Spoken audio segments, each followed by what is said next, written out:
All right, so today we're gonna be upgrading the front wheel bearings on this 77 Skylark. It's the same as 75 through 79 X body. So your Nova, Omega, Ventura, Apollo, Skylark. And we're gonna be using DRP products.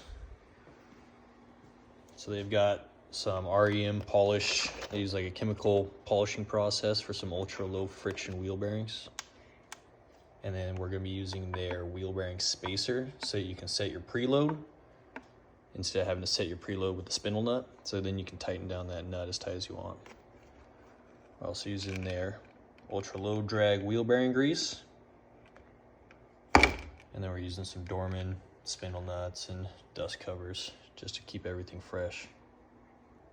So the wheel bearings came in two different styles of packaging, but they are the same. And they are part number 007-10585, B as in Bravo, R as in Romeo. And they're advertised to fit a whole bunch of different GM models, including 75 through 79 Nova. So hopefully they fit. And then here is the wheel bearing spacer. This goes in between the inner and outer wheel bearing. Fits the taper of the spindle, and then it's a two-piece design.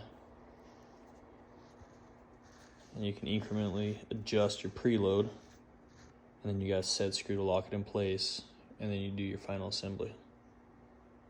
And these are part number 007-10523, S as in Sierra, also advertised for 75 through 79 GMX body or Nova. You'll probably see it under. Spindle nuts, we just went with Dorman just to have something fresh in there, fresh cotter pin and everything. And that's part number 05193, along with new dust covers 13977. So I'll let you guys know if it fits or not, or if we need to adjust anything. Last but not least, we've got DRP's ultra low drag wheel bearing grease. It's something that they've tested, and they've got videos on it that show their grease compared to competitors and how long the wheels keep spinning. But this is the 50-gram tube of it. It says 1 syringe is good for 8 hubs, and it comes with this tip right here that you insert into the rollers, and you grease every other roller. And that's how they spec out how much grease goes in there, so you don't traditionally pack it.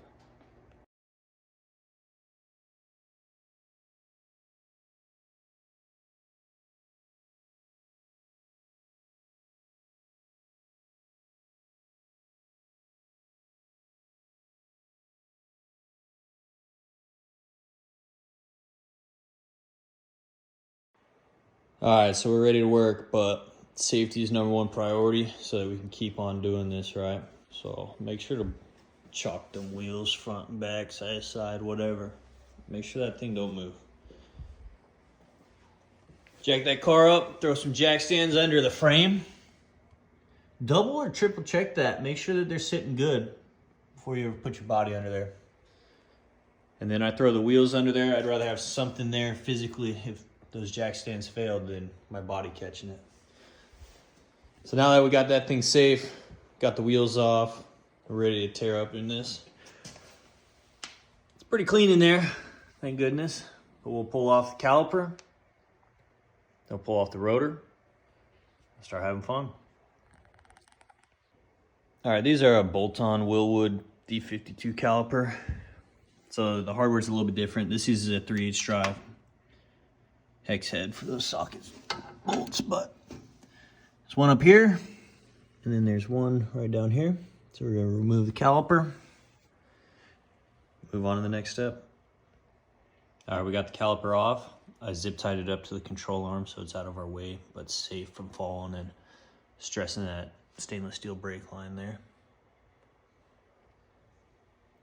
So next step, we'll remove this dust cover here, get to the spindle nut so we can pop that off and start removing all the old wheel bearing and cleaning up out all the old grease and everything. See if I can do this one-handed. Oh, that's nasty. I'm pretty sure I overpacked these. extra saucy in there. All right, so I cleaned up some of the grease. So we're gonna remove the cotter pin and then the spindle nut.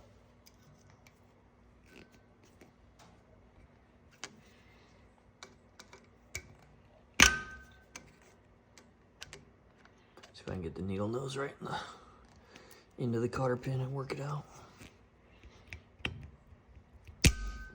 Oh. There she goes. There. And the spindle nut is a 1 inch and 1/16.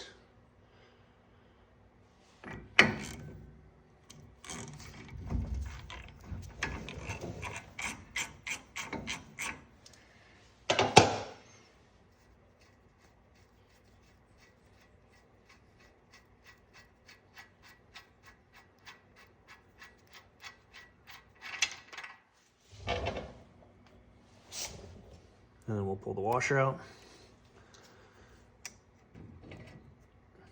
And the wheel bearing stuck to it from the grease, so it kind of drooped down there. There's the washer. Now the only thing that's keeping this thing in right now is the inner and outer wheel bearing, but we can slide all of that out, start cleaning her up. All right, so I'm just cleaning up the mess and pulling the wheel bearings out, but the back wheel bearing on the disc right here, it's kind of captured from the wheel seal right here. So you gotta pop this guy out. If you run a really small screwdriver and you just slowly tap all the way around, it'll pop out. So you gotta remove this, pull that guy out, and we're almost ready to clean everything up and start setting preload. All right, so I got all the grease cleaned out. So these rotors come with the outer race for the inner and outer wheel bearings already pressed in. When DRP sends you their bearing, they also send you the outer race. For a DIY at-home garage, I think that's too much work to try and pop these guys out, press other ones back in, so I'm going to be reusing the outer race, and we'll just put the whole bearing in there. Now when you're setting your preload with your bearing spacer, they recommend that you do it dry, so I'm gonna not put the grease in just yet. So we'll go ahead and get these bearings and the rotor back on the spindle over here, and we'll start setting our preload, and then we'll grease it up and do final assembly. All right, so first things first, inner wheel bearing. Shimmy that guy on, like so.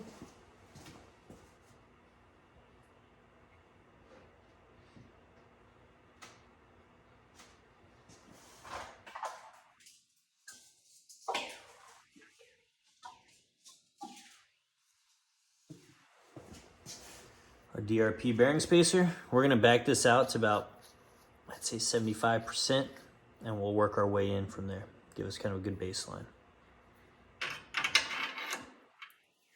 So let's sit there. I'm actually gonna run it down until I feel this side kind of bottom out.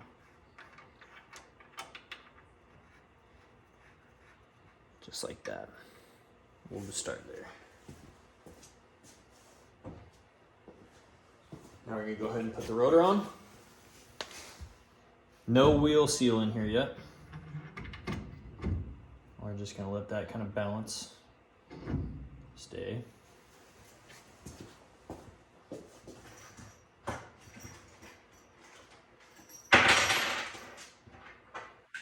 And then our outer wheel bearing and our hardware so that we can retain everything. So I'm gonna slide that back on, make sure it's seated on the inner bearing. Slide our outer wheel bearing in. Throw our new Dorman washer on there. Looks like it fits great. Same thing with the castle nut. Now what we should be able to do is tighten this castle nut down.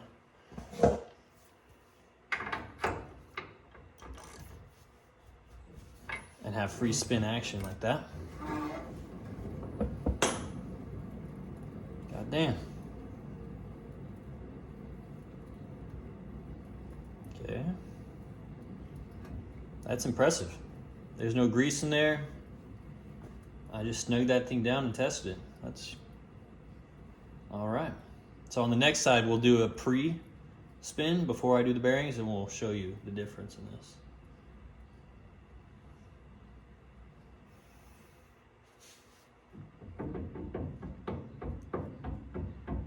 So that sound that you can hear is a little bit of in-play. So that tells me that I need to run that spacer in just a little bit smaller to take up that slop.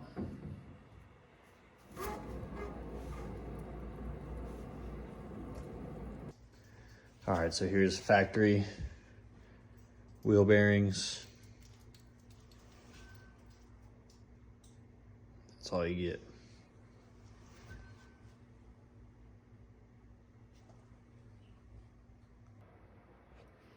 Alrighty, so I got it all pulled back apart. So I took the spindle nut and the washer off, the outer wheel bearing, pulled the rotor off, and then now I've got the inner wheel bearing and our DRP spacer in here. So I had a little bit of side-to-side play that I want to get out of it. So right now, our bearing package is a little bit too far spaced apart. So I want to drive this thing in just a hair and see if I can kind of snug it up. If I go too tight, it's going to put extra resistance and friction on the whole assembly. So we'll go ahead and we'll spin this thing in. I'm looking at the label right here. I'll go 1 full turn. And we'll see what it looks like right there. So we'll go ahead and slide the rotor back on. We'll do our outer wheel bearing, washer, spindle nut,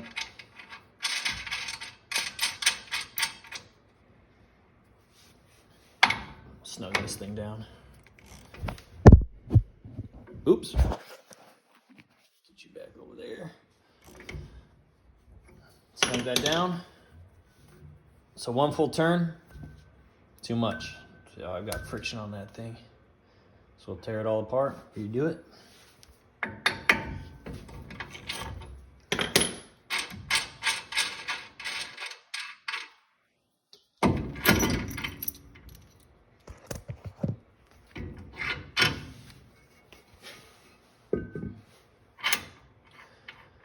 So I did 1 full turn, that was too much. So we're gonna take it back. We'll do a half turn about there, see what we get.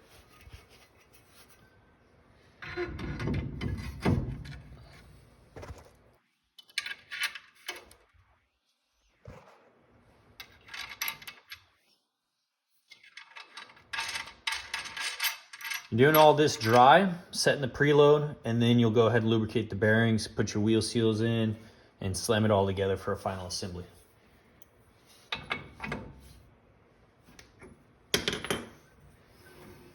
Still got a little bit of friction with that half turn out. So go ahead and keep adjusting. This is where patience is key, and it's gonna pay off when we get that real nice zero preload set up and that thing just spins forever. All right, so I'll go back a quarter of a turn. See what that looks like. We're getting close.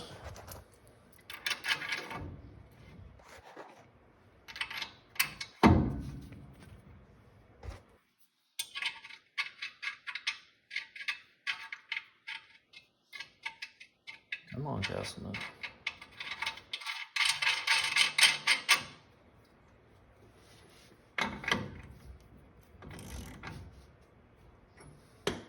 And when we're tightening these things down for the final time, DRP recommends between 20 and 40 foot-pounds. So we'll put it at 20, see how the hole lines for the cotter pin, and then I'll work our way up. I'll try and split the difference, probably around 30, and then err on a little bit of the tighter side. We're just going loose. But we're getting closer. That's still a little bit too much friction. So we'll try and just do like a 1/16 of a turn and back that thing out. But I'm gonna finish tightening this thing up, and then I'll get back to you guys once I got the final adjustment set, because it's gonna just be back and forth until you get it dialed in just right. And I'll show you how free it spins.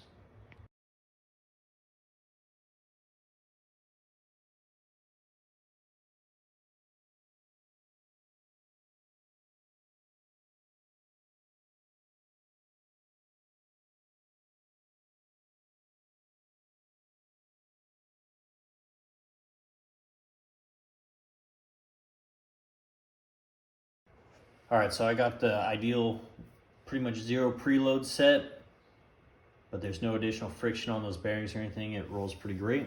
There's no wobble in it.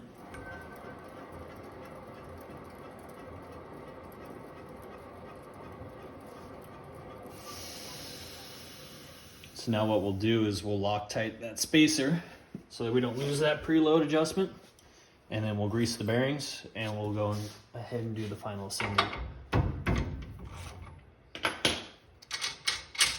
And what I'm gonna do is I'm gonna Loctite that spacer in place right now so that even me sliding it off the spindle, I don't lose that slight adjustment that I have.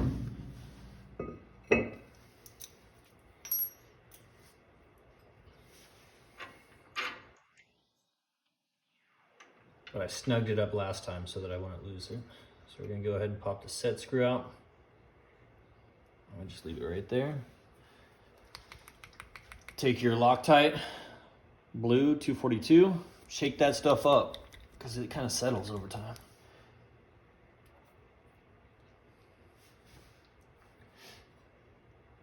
All right, put a little dab on that set screw right there. I kind of spin it backwards and kind of work it in all the threads before I run it in.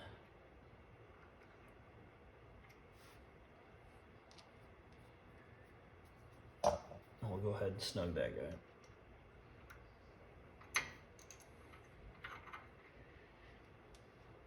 Anytime you change wheel bearings or the rotor itself, you've got to go through this whole procedure again and reset that preload. So it's ever so slight variances in the manufacturers and stuff like that can adjust it, or affect it, I should say. So that's snugged down. It's Loctited in place. That's one set unit right here. So we'll go ahead and pull everything apart, take the bearings over to the workbench, and get them lubed up. All right, so we're ready to lubricate these bearings. Again, we're using DRP's ultra low drag wheel bearing grease in the 50-gram tube. And it says right here on there, insert needle into wheel bearing and fill every other cavity. So I installed their little needle. Go ahead and do every other cavity.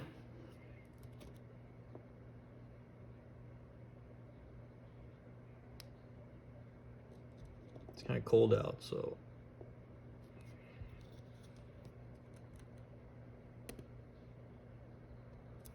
there it goes.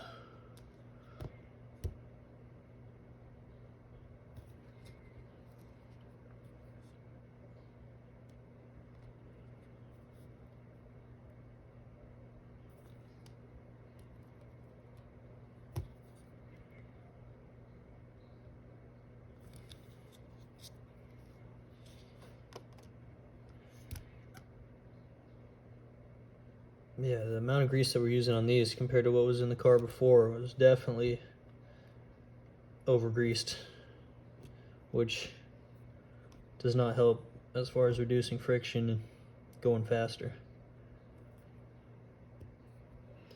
All right, so you can see in between each roller, every other roller,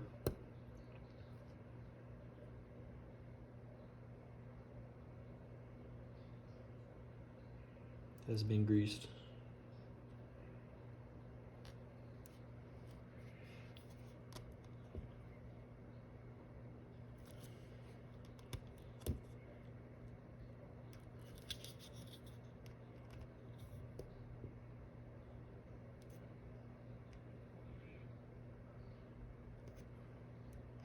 It doesn't take much.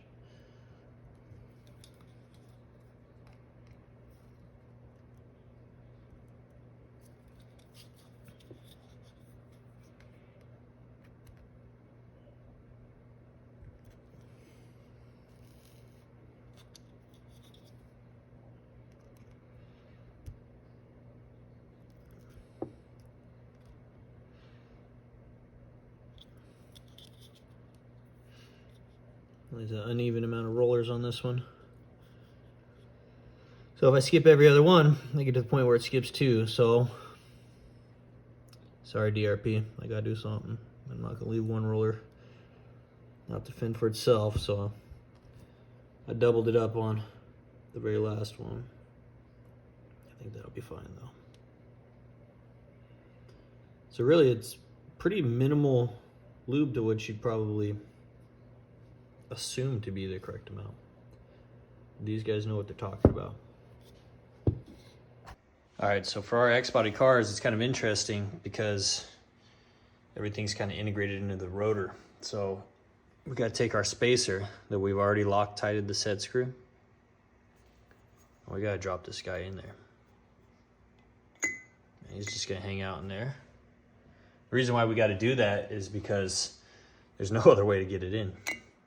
You then drop your inner wheel bearing, and then everything gets retained by our little seal right here.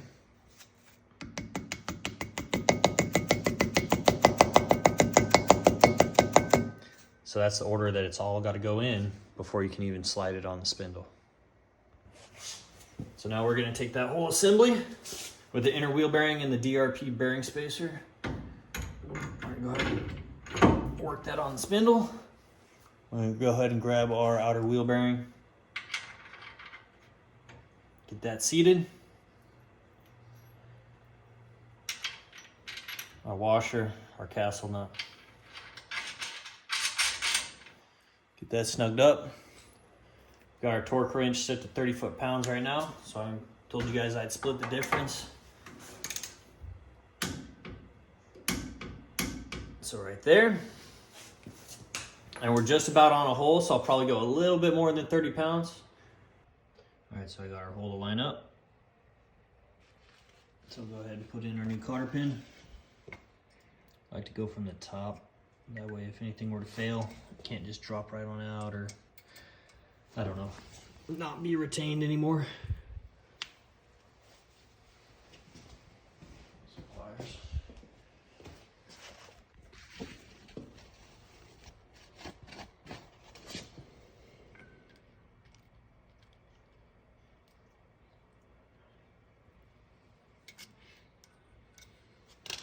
That little tap with the dead blow.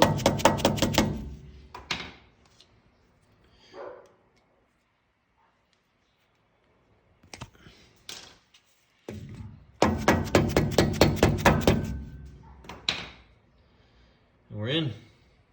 Now I just gotta put the dust cover on. That fits pretty decently. Kind of slid in a little bit too easy, but when the wheel's on, it should be totally fine. I might dimple that so that it's harder to go on. Just take a little punch and smack that. All right, so I did take a punch on either side and just put a slight little dimple in. See if that retains it a little bit better. Might need to smack it in now.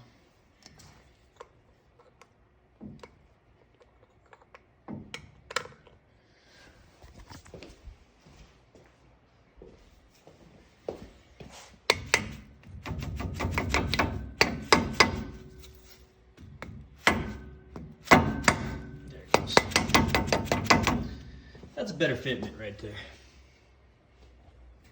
I think spins nice and free.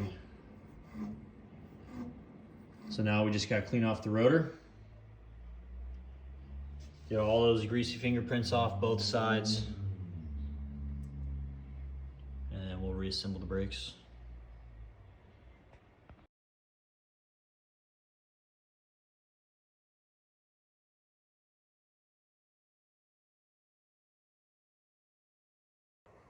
All right, the last thing we got to do is torque down the caliper. So for the Willwood D52s, in their assembly instructions, they recommend 35 foot-pounds.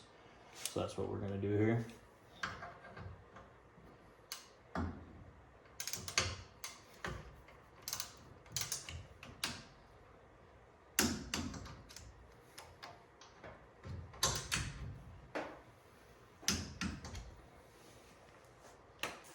Now we just got to throw the wheel on and rinse and repeat for the other side.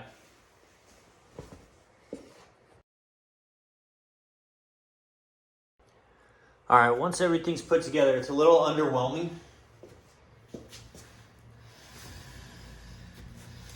And that's because you've got the friction from the Willwood caliper and the pad just riding on the rotor, in addition to the wheel seal. So you can't really see it, and the low friction bearings be putting in work right now just by spinning the wheel. But you guys saw it earlier when we had the rotor already assembled with the bearings, how free that thing spun. So that's just one less thing that's slowing you down. And now you know that you've got a consistent torque on those spindle nuts, good preload, nothing to worry about.